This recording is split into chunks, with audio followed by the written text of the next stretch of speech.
JNU तलबा का हंगामा लगातार जारी है। कल जिस तरह से सड़कों पर हंगामा देखने को मिला और पुलिस ने लाठीचार्ज किया, उसको लेकर आज तलबा ने प्रेस कॉन्फ्रेंस की। इस दौरान तलबा ने मीडिया को भी निशाना बनाया। तलबा ने वीसी से इस्तीफे की मांग भी की। तलबा ने कहा कि जब तक उनकी मांगे नहीं मानी जाती और एचआरडी से बाकायदा खत मौसूल नहीं होता, उनका एहतजाज जारी रहेगा। तब कौन सा जस्टिस आप हम जेएनयू स्टूडेंट्स को दे पाएंगे जब आपके रजिस्ट्रार, आपके नियुक्त वाइस चांसलर आपसे ही मिलने के लिए तैयार नहीं है और आप बार बार हमें बोल रहे हो कि आप अपना स्ट्राइक खत्म कर दीजिए। क्यों? हम स्ट्राइक किस बात पे खत्म करें जब आपके high power committee is not ready even to talk, the registrar is not even ready to talk to your high power committee. इसके बाद हमने काफी लंबा बात किया, वहाँ पे हमने बोला ये स्ट्राइक तभी खत्म होगी जब एमएचआरडी की तरफ से कोई डायरेक्शन वाइस चांसलर को दिया जाएगा और vice chancellor will immediately roll back. If the vice chancellor is not ready, the MHRD and the committee should immediately come out with a statement that till any further notice, this draft is taken back. Either it has to happen from the administration or it to happen from the Ministry of Human Resource Development. The MHRD can't come out with excuses कि vice chancellor हमारा नहीं सुन रहा है। अगर vice chancellor नहीं सुन रहा है, हमने क्लियरली बोल दिया, this vice chancellor must resign immediately. जिस कारण के वजह से आज मीडिया बना है, उस कारण को रखा जाए और सच को दिखाया जाए। और हम लोग बाकी मीडिया से अपील करना चाहते हैं कि वीसी के साथ वो लोग बात करें, जो फीस हाइक हुआ है उसको घटाया जाए, क्योंकि अगर ये फीस हाइक होता है, मैं खुद इस जेएनयू में अपना डिग्री कंप्लीट नहीं कर सकती। मेरे जैसे तमाम स्टूडेंट है जो जेएनयू में डिग्री कंप्लीट नहीं कर सकते। तो उनके भविष्य के लिए, देश के भविष्य के लिए हम लोग चाहते हैं कि हम अपना डिग्री कंप्लीट कर पाए और आगे पढ़ पाए। एक दलित आदमी जो अपने घर में ठीक से रोटी कमा खा पाता है, वो आके यहाँ पढ़ रहा है और वो वायलेंट प्रोटेस्ट करेगा। अरे जिसके पास लाठी है, जिसके पास गोली है, वो प्रोटेस्ट करेगा वायलेंट, या वो मारपीट करेगा कि स्टूडेंट मारपीट करेगा? वहाँ पे शर्म आनी चाहिए आप लोगों को। आप जैसे यहाँ पे इतना जो रिपोर्टर दिखते हैं, तभी ये बेशर्मी की बात है कि आप जैसे रिपोर्टर उसी वहाँ पे नहीं आते हैं। अगर इतना रिपोर्टर वहाँ पे होता, उतना रिपोर्टर वहाँ पे आते हैं तो शायद वो लाठीचार्ज जिस प्रकार का हुआ था वो नहीं होता। और कुछ दलाल मीडिया जो है यहाँ पे अभी आए हैं, वो दलाली करेंगे, हम उनसे कोई परिवर्तन का बात नहीं ले सकते। 2 रोज कबल बीजेपी लीडर गौतम गंभीर के गुमशुदगी के दिल्ली में पोस्टर लगाए गए थे। आज दिल्ली में अरविंद केजरीवाल के गुमशुदगी के पोस्टर लगाए गए हैं। पोस्टर में सवाल किया गया है कि किसी ने अरविंद केजरीवाल को देखा है। वाज़ेह है कि दिल्ली में गंदे पानी की सप्लाई को लेकर हंगामा जारी है और केजरीवाल जल बोर्ड के सदर हैं, उस पर जमकर सियासत जारी है। दिल्ली के मुख्यमंत्री अरविंद केजरीवाल कहीं खो गए हैं। क्या किसी ने उन्हें कहीं देखा है? जी हाँ, ये हम नहीं बल्कि हमारे पीछे लगे पोस्टर कह रहे हैं। आप देख रहे हैं कि एक पोस्टर पीछे लगा हुआ है जिसमें दिल्ली के मुख्यमंत्री अरविंद केजरीवाल की तस्वीर है और उसमें लिखा है मिसिंग। क्या आपने दिल्ली जल बोर्ड के अध्यक्ष अरविंद केजरीवाल को देखा है? देश के 20 शहरों के पानी पर सर्वे हुआ, दिल्ली का पानी पाया गया सबसे ज़्यादा जहरीला और अरविंद केजरीवाल मिसिंग है। दिल्ली के मुख्यमंत्री अरविंद केजरीवाल दिल्ली जल बोर्ड के अध्यक्ष हैं और जिस तरीके से दिल्ली में गंदे पानी और जहरीले पानी की जो समस्या है वो लगातार बढ़ती नज़र आ रही है और इस पर सियासत भी जमकर हो रही है। दिल्ली बीजेपी लगातार इस पर हल्ला बोले हुए है। वहीं अरविंद केजरीवाल का कहना है कि हमने पानी की गुणवत्ता चेक कराने के लिए सर्वे जो कराया है और उन्होंने चुनौती दी है कि रामविलास पासवान जो कि केंद्रीय मंत्री हैं वो भी आए और देखें। तो पानी जिस तरीके से गंदा आ रहा है, जहरीला आ रहा है, दिल्ली के लोगों के लिए परेशानी का सबब बना हुआ है। ऐसे में तमाम दिल्ली में इस तरीके के पोस्टर लगाए गए हैं जिसमें दिल्ली के मुख्यमंत्री अरविंद केजरीवाल के गुमशुदा होने की बात कही गई है, क्योंकि जिस तरीके से पानी के गंदे होने और जहरीले होने की जो समस्या है लगातार बढ़ रही है, लेकिन दिल्ली के मुख्यमंत्री अरविंद केजरीवाल कहीं गायब है, लोग परेशान हैं, सियासत जमकर हो रही है। तब ऐसे में देखने वाली बात होगी कि इन पोस्टर्स पर आम आदमी पार्टी क्या कुछ संज्ञान लेती है और कब तक दिल्ली के गुमशुदा मुख्यमंत्री अरविंद केजरीवाल पाए जाते हैं। कैमरा पर्सन दीपक बिस के साथ रचना, न्यूज़ 18 दिल्ली।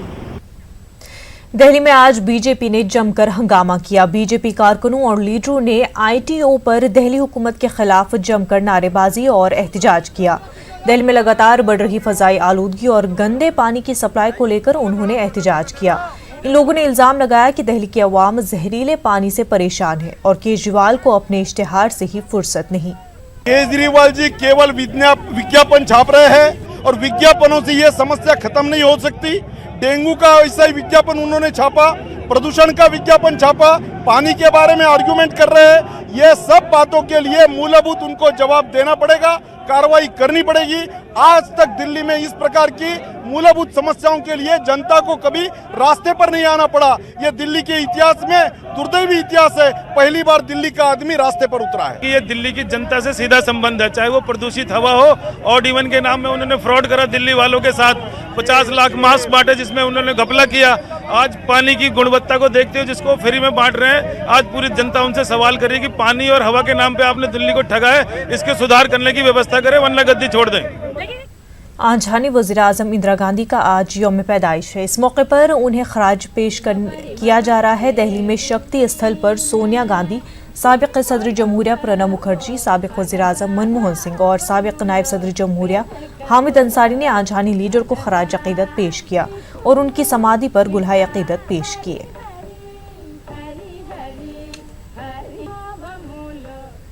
मुल्क की पहली खातून वज़ीर आज़म आंजहानी इंदिरा गांधी के सियासी सफर पर एक तायराना नजर डालते हैं।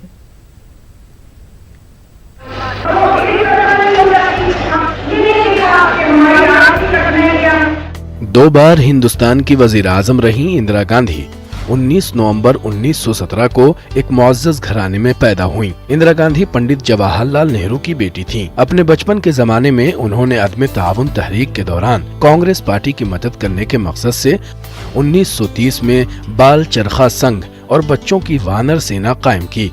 सितंबर 1942 में वो जेल गयीं और 1947 में गांधी जी की रहनुमाई में दिल्ली के फसाद ज़दा इलाकों में काम किया। उन्होंने 26 मार्च 1942 को फिरोज गांधी से शादी की। उनके दो बेटे थे। 1955 में इंदिरा गांधी कांग्रेस वर्किंग कमेटी और मरकजी इंतखाबी कमेटी की रुकन बनी। 1958 में वो कांग्रेस की मरकजी पार्लिमानी बोर्ड की रुकन मुकर्रर की गयीं। इंदिरा गांधी 1956 में ऑल इंडिया यूथ कांग्रेस सदर और AICC के खौतीन के शोबे की सदर रहीं। 1959 से 1960 तक इंडियन नेशनल कांग्रेस की सदर रहीं। बाद में जनवरी 1978 से वो दोबारा इस ओहदे पर फाइज हुईं। 1964 से 1966 तक इत्तलाआत व नशरियात की वजीर रहीं। उसके बाद वो 1966 से 1977 तक हिंदुस्तान की वजीर आजम रहीं। साथ ही साथ सितंबर 1967 से मार्च 1977 के दौरान एटमी तवानाई की वजीर रहीं। 14 जनवरी 1980 को एक मर्तबा फिर वो वजीर आजम के मनसब पर फाइज हुई। इंदिरा गांधी अगस्त 1964 में राज्यसभा की रुकन बनी और फरवरी 1967 तक रुकन रही। चौथे, पांचवें और छठे सेशन के दौरान वो लोकसभा की रुकन रही। उन्हें 1967 से 1977 तक और उसके बाद 1980 में कांग्रेस पार्लिमानी पार्टी का लीडर मुंतखब किया गया। जिंदगी में उनकी मुताद्दिद हौसुलियाबियां रहीं। 1972 में उन्हें भारत रत्न से नवाजा गया। 1971 में USA के खास गैल्प राय शुमारी जायजे के मुताबिक वो दुनिया की सबसे मकबूल आम शख्सियत थी। ऑपरेशन ब्लू स्टार के बाद उनकी साख को नुकसान पहुंचा। 1984 में उनका कत्ल कर दिया गया। Bureau report, news 18 Urdu. Gandhi खानदान से SPG सिक्योरिटी हटाए जाने पर कांग्रेस लीडर दिग्विजय सिंह ने न्यूज़ 18 से खास बातचीत की। उन्होंने आंजहानी इंदिरा गांधी को खराज अक़ीदत पेश किया। वहीं उन्होंने कहा कि जिस खानदान से 2 साबिक़ वज़ीर आज़म का कत्ल हुआ हो, उसकी सिक्योरिटी कम करना जुर्म है। आज उनकी जयंती है, आज के परिप्रेक्ष्य में किस तरह उन्हें याद करते हैं आप, और क्या चीज़ें हैं जो आज आप कमी देखते हैं? उनकी शख्सियत, उनका नेतृत्व, उतना संघर्षमय जीवन, ये सब हम सभी को प्रेरणा देते हैं और मैं समझता हूँ कि उन्हीं के बताए हुए रास्ते पर हमें चलकर कांग्रेस को और मजबूत करने की आवश्यकता है। सर, ये जो गांधी परिवार से जो एसपीजी सुरक्षा ले ली गई है, सदन में भी इस आवाज़ को उठाया गया, कांग्रेस के सांसदों ने उठाया, किस तरह से सरकार के इस फैसले को आप देखते हैं? जिस परिवार के 2 भूतपूर्व प्रधानमंत्रियों की निर्मम हत्या हो गई हो, उस परिवार के सदस्यों पर से एसपीजी हटाना एक घोर अपराधी कदम है। कैमरा पर्सन सत्य प्रकाश के साथ रंजीता झा, न्यूज़ 18 नेटवर्क। राज्यसभा के चेयरमैन वेंकैया नायडू ने मार्शल्स के नए ड्रेस पर कहा कि इस ड्रेस में तब्दीली की जा सकती है। नायडू ने यह बात बड़े पैमाने पर हो रही तनकीद के बाद कही है। वेंकैया नायडू ने कहा कि इस सिलसिले में राज्यसभा सेक्रेटरीट से बात की गई है। दरअसल 5 दहाइयों में ऐसा पहली बार हुआ कि राज्यसभा में मार्शल्स ने रिवायती ड्रेस न पहना हो। इस मामले पर आज राज्यसभा में हंगामा भी हुआ। बताया जाता है कि फौज ने मार्शल्स की नई ड्रेस पर ऐतराज जताया है।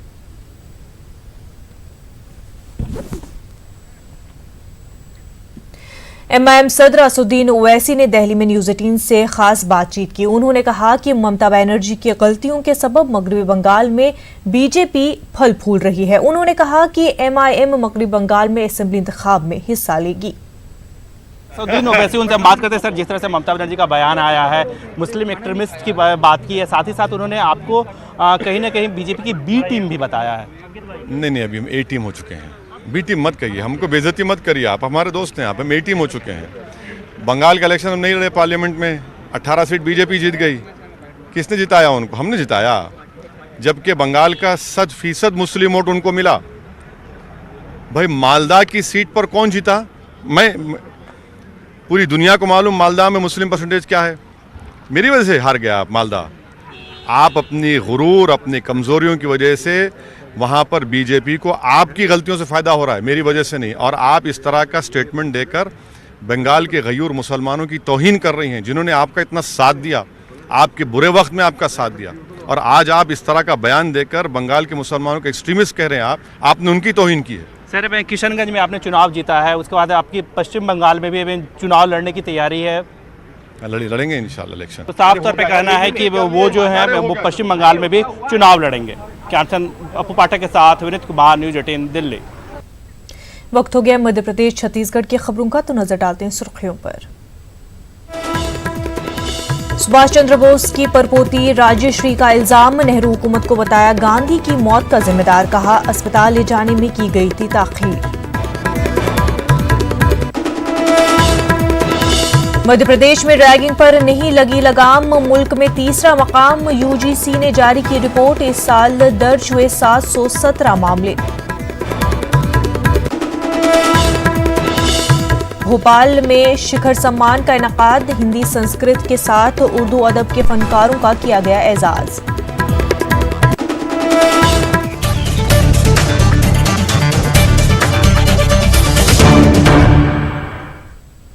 ग्वालियर में हिंदू महासभा के कौमी सदर राजश्री ने नेहरू हुकूमत को गांधी जी की मौत का जिम्मेदार बताया है। राजश्री ने कहा कि गोली लगने के आधे घंटे बाद तक कांग्रेस के लोग गांधी जी को अस्पताल लेकर नहीं गए और न ही उनका पोस्टमार्टम कराया गया। राजश्री हिंदू महासभा की सदर के साथ साथ नेताजी सुभाष चंद्र बोस की परपोती भी हैं। उन्होंने आज ग्वालियर में बाबा कौम महात्मा गांधी के कातिल गोडसे की आरती भी की। देखिए, सरकार अपना जो गुनाह है उसको छुपा रहा है। गांधी जी का हत्या जो हुआ था, he bled to death, he was not shot dead. जरूर गोडसे जी का गन से, रिवॉल्वर से गोली गया और गांधी जी का बॉडी में शायद वो हिट हुआ था, क्योंकि पोस्टमार्टम रिपोर्ट नहीं है, आई विटनेस का कोई सबूत ही नहीं है। गांधी जी जब प्रेयर हॉल में जा रहे थे तो दोनों साइड दो महिलाएं जो जिनके ऊपर उन हाथ रख के वो जाते थे, आभा जी और शायद और एक जो है, उनका कोई विटनेस, आई विटनेस का कोई उनका कोई सबूत नहीं है। और 40 मिनट्स वो एक ग्लास पानी के लिए भी पुकारा और चाहा, और 40 मिनट्स ही वाज ब्लेड टू डेथ। तो अगर गांधी जी का हत्या के लिए किसी का फर्स्ट हैंड किसी के ऊपर हम लोग अक्यूज कर सकता है, वो पहला तो गांधी भक्त है, जो लोग उस टाइम थे, लेकिन गांधी जी को हॉस्पिटल नहीं लेके गया, विच वॉज वेरी क्लोज। अभी का जो राम मनोहर लोहिया हॉस्पिटल था, उस टाइम वेलिंगटन हॉस्पिटल हुआ करता था, उधर वो लेके नहीं गया। और उसके अलावा गांधी जी का हत्या के बाद उनका पोस्टमार्टम कांग्रेस सरकार नहीं किया। पंडित जवाहरलाल नेहरू का नेतृत्व में जो कांग्रेस सरकार चल रहा था, वो गांधी हत्या का जिम्मेदार है। मुल्क के दिल मध्य प्रदेश में तालीम हासिल करने से तलबा का दिल घबराता है। ये बात हम नहीं बल्कि यूजीसी की रिपोर्ट बताती है। यूजीसी ने रैगिंग की रिपोर्ट जारी की है, जिसमें मध्य प्रदेश से रैगिंग की 717 मामले दर्ज हुए हैं। मध्य प्रदेश रैगिंग के मामले में तीसरे नंबर पर है। पहले नंबर पर उत्तर प्रदेश, जबकि दूसरे नंबर पर मगरबी बंगाल है। रैगिंग को रोकने के लिए यूजीसी ने अब रियासती हुकूमत से इस सिलसिले में मदद मांगी है। रैगिंग के समय समय पे नियम बने हैं और निश्चित तौर पर जो स्टूडेंट्स की रैगिंग होती है ये रोकना चाहिए, और इसमें ये सब फिगर आने के बाद और ठोस कार्रवाई सरकार नहीं, इसको देखा जाएगा कि एंटी रैगिंग कमेटी की क्या फाइंडिंग्स हैं, उन फाइंडिंग्स पे एक्शन लिया। गुरु नानक देव जी के 550वें प्रकाश पर्व के तहत भोपाल में जुलूस निकाला गया। भोपाल हमीदिया रोड से जुलूस शुरू होकर शहर के मुख्तलिफ रास्तों से होता हुआ फिर वहीं पर इख्तिताम पजीर हुआ। प्रकाश पर्व के तहत निकाले गए जुलूस का मध्य प्रदेश की मुस्लिम तंजीमों और जमीयत उलमा के कारकुनान ने जगह जगह पर फूलों की बारिश करके इस्तकबाल किया और गुरु नानक जी की तालीमात को आम करने का अहद किया। वाज़ेह है कि भोपाल से पहले ये जुलूस 10 नवंबर को निकलना तय था, लेकिन अयोध्या फैसले और शहर में दफ़ा 144 का निफाज होने के सबब उसे मुलतवी कर दिया गया था।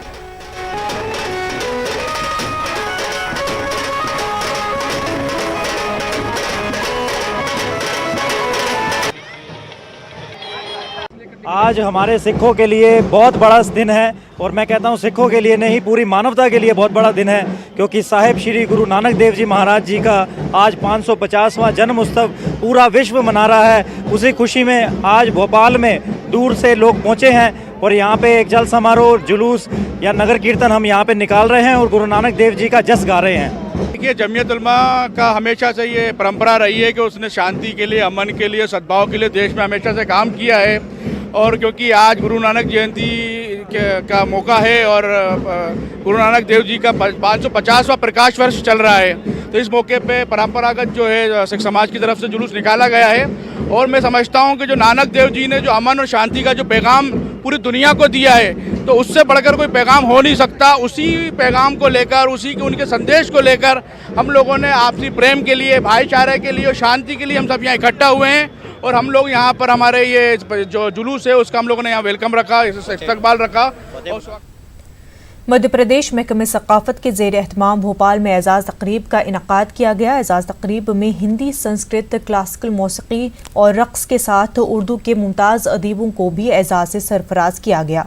उर्दू के अदीबों को 12 साल बाद बावकार शिखर सम्मान से सरफराज किया गया।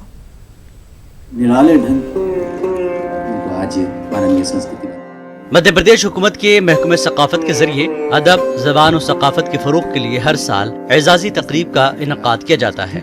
शिखर सम्मान के लिए उर्दू के अदीबों का नंबर 4 साल बाद आता है, लेकिन सितम ये है कि साबिक़ा हुकूमत के 12 सालों में उर्दू शायर और अदीब को ये एजाज़ दिया ही नहीं गया।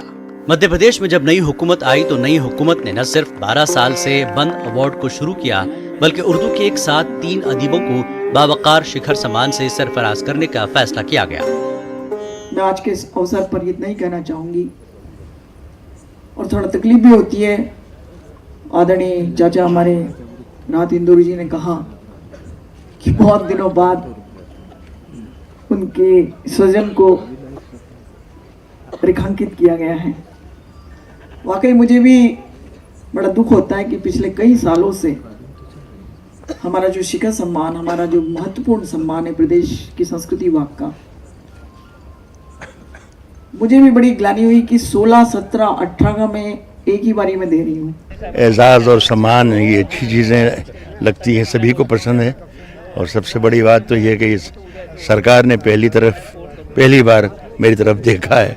सरकारें, मेरा ख्याल है सारी ज़िंदगी का तजर्बा यही है कि मुझसे नाखुश रहीं, मुझे पसंद नहीं करती हैं। लेकिन मध्य प्रदेश की हुकूमत का मैं शुक्रगुजार हूँ, और इसलिए भी ज़्यादा शुक्रगुजार हूँ कि ये एजाज़ सिर्फ राहत इंदौरी का नहीं बल्कि उर्दू के उन तमाम लिखने वालों का है जो कुछ नए रास्ते बना रहे हैं और नई मंजिलों की तरफ जाना चाहते हैं।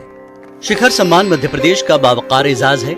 मध्य प्रदेश महकमे सकाफत की वजीर ने अदीबों और फनकारों को यकीन दिलाया कि हुकूमत न सिर्फ उनके साथ है बल्कि ये एजाज तसलसल के साथ दिया जाएगा और ज़बान व अदब के फरोग के लिए हुकूमत हर महाज पर फनकारों के साथ है।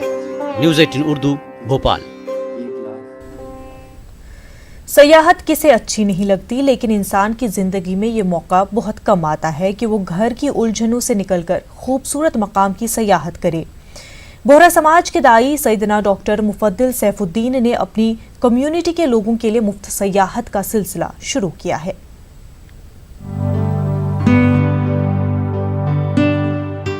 ख़वातीन हमारे समाज का निस्फ हिस्सा होती हैं।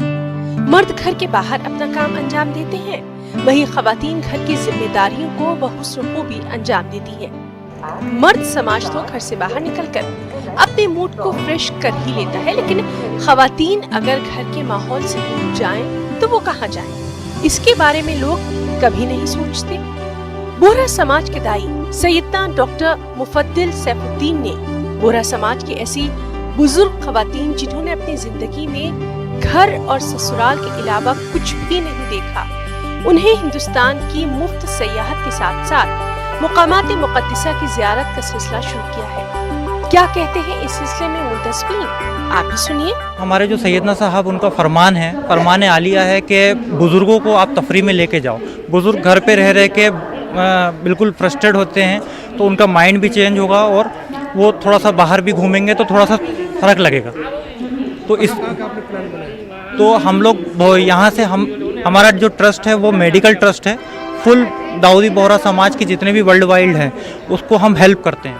बुजुर्गों की सयाहत के लिए भोपाल रेलवे स्टेशन से 30 बुजुर्ग ख़वातीन पर मुश्तमिल ग्रुप आज सुबह भोपाल स्टेशन से रवाना हुआ। ये बुजुर्ग ख़वातीन भोपाल से उज्जैन और मध्य प्रदेश के मुख्तलिफ मुकामात की सयाहत करने के बाद राजस्थान और गुजरात के मुख्तलिफ मुकामात की सयाहत करेंगी और 28 नवंबर को बुजुर्ग ख़वातीन का ये वफ्द भोपाल वापस पहुँचेगा। बहुत ज़्यादा खुशी है। सैयदना साहब का हमारा एहसान और करम है कि आप हम लोगों के ऊपर बहुत साया है और सब अच्छे मतलब सब बुजुर्गों का ध्यान रखते हैं और सबको अपने अपने हिसाब से टूर पे ले जाना है। बहुत ख़ास मौका है ये मेरी ज़िंदगी में, क्योंकि मेरे हस्बैंड भी नहीं है। इसके हिसाब से बहुत शुक्रिया है भाई का भी, और मौला की तरफ से बहुत अच्छा मतलब वो सब है। मैं बहुत खुशी हुई कि मुल्ला किस में जाना है, और मुल्ला साहब का बहुत बहुत शुक्रिया कि वो बेचारे सबको लेके जाना है हमारे मुल्ला के उसमें। हम मौला की तरफ से जा रहे हैं, उनका फरमान है, उन्होंने क्या बाहर घूमने के लिए निकल लीजिए, तो इसलिए हम निकले हैं। अब उज्जैन से उदयपुर से गलियाकोट, अहमदाबाद, कभी हो सका तो हसनपीर भी ले जाएंगे आप। बोहरा समाज में ये पहल भोपाल से शुरू की गई है। इब्तिदाई तौर पर अभी इस पे सिर्फ ख़वातीन को ही शामिल किया गया है, लेकिन आगे चलकर इस खास प्रोग्राम में ख़वातीन के साथ साथ बुजुर्ग मर्द को भी शामिल किया जाएगा, ताकि ये बुजुर्ग अपने घर में खुशहाल रहें और अपने तजुर्बात की रोशनी में नई नस्ल की रहनुमाई भी कर सके। न्यूज़ 18 उर्दू के लिए भोपाल से मेहताब आलम की रिपोर्ट। अब आपकी मुलाकात करवाते हैं रतलाम के एक ऐसे शख्स से जिन्हें आप रेलवे का चलता फिरता पूछताछ मरकज कह सकते हैं। ट्रेनों के बारे में उनकी जानकारी अच्छों को हैरत में डाल देती है। आप देखिए रिपोर्ट, हमें दीजिए इजाजत। आदाब। 18,237 और 38 है छत्तीसगढ़ का। हाँ। और दक्षिण एक्सप्रेस जाती है भोपाल से 12,721 और 12,722 दक्षिण। ये है रतलाम के अक्षित पंडित। 20 साल के अक्षित की आंखों की रोशनी कम है, लेकिन कानों का कमाल कुछ ऐसा कि बड़े बड़े चकरा जाएं। कमाल ऐसा कि इंडियन रेलवे को अपना पूछताछ काउंटर बंद करना पड़ जाए। भोपाल से भी कुछ गाड़ियों का पता है। पहले छत्तीसगढ़ जाती है, भोपाल से कुछ आइडिया है कौन सा नंबर है? क्या 18,237 और 38 है छत्तीसगढ़ का। हाँ। और दक्षिण एक्सप्रेस जाती है भोपाल से 12,721 और 12,722 दक्षिण। हाँ, दक्षिण का। जी हाँ, अक्षित को रतलाम और भोपाल से जाने वाली 150 से ज्यादा ट्रेनों की जानकारी ज़बानी याद है। ट्रेन का रूट, नंबर, टाइमिंग और कोचों की जानकारी अक्षित को अजबर है। सिर्फ आपको अक्षित को जर्नी स्टेशन बताना है ट्रेन का नाम और नंबर अक्षित से सुन लीजिए। बचपन से ही मुझे ट्रेनों का शौक लगा है और बचपन से ही जो शौक लगा है उसको मैंने फिर आगे बढ़ा दिया है। अब ऐसा लगता है कि वो छूटना नहीं चाहिए। कितनी ट्रेनों की जानकारी? मेरे को 150 ट्रेन है। ट्रेनों के बारे में इसको सबसे बड़ी बात यह है कि कहाँ से छूटती है, डेस्टिनेशन इसको सब पता है, ट्रेनों के नंबर पता है, ट्रेन में कितने कोच है, ट्रेन में कितने एसी कोच लगते हैं, कितने स्लीपर लगते हैं, कितने जनरल लगते हैं, ये भी इसको पूरा नॉलेज है। ट्रेन से अक्षित के इस लगाव की भी एक कहानी है। अक्षित के आंखों के इलाज के लिए इसके अहले खाना मुल्क के कई शहरों में लेकर गए। सफर ट्रेन से ही किया और इसी दौरान शुरू हुआ अक्षित का ट्रेन इंसाइक्लोपीडिया बनने का सफर। अक्षित को कितनी जानकारी है, इसका इम्तिहान खुद रतलाम डिवीजन के डीआरएम ले चुके हैं। वो थोड़ा सा लो विजन का प्रॉब्लम है, तो इसको हम बचपन से कभी अहमदाबाद, कभी शंकर नेत्रालय चेन्नई या मुंबई ले जाते थे अक्सर। जब ये थोड़ा सा बड़ा हुआ 3 या 4 साल का, तब घर पे आके थोड़ा सा ये कुछ अलग टाइप का बोलता था, कुछ तब हमको समझ में नहीं आती थी कि बोल क्या रहा है। लेकिन जब हमने बाद में 6-7 साल का हुआ और जब इसने अनाउंस करना शुरू करा, तब हमको लगा कि जब 4-5 साल का था और जब आके और घर पे बोलता था, तब हमको मालूम पड़ता कि ये अनाउंस सुन के और घर पे प्रैक्टिस करता है अनाउंस की। शुरुआत में तो ये गाड़ी की आवाज़ भी निकालता था पूरी, मतलब जैसे ट्रेन ब्रिज पे से जा रही है तो कैसे आवाज़ आएगा, ट्रेन मतलब इस हवा का आवाज़ ट्रेन चलती है तो कैसे आता है, वो भी है। अक्षित अपने इस हुनर को मजीद वुसअत देना चाहता है और अक्षित को भरोसा है कि वो ये काम बआसानी कर लेगा। न्यूज़ 18 उर्दू, रतलाम।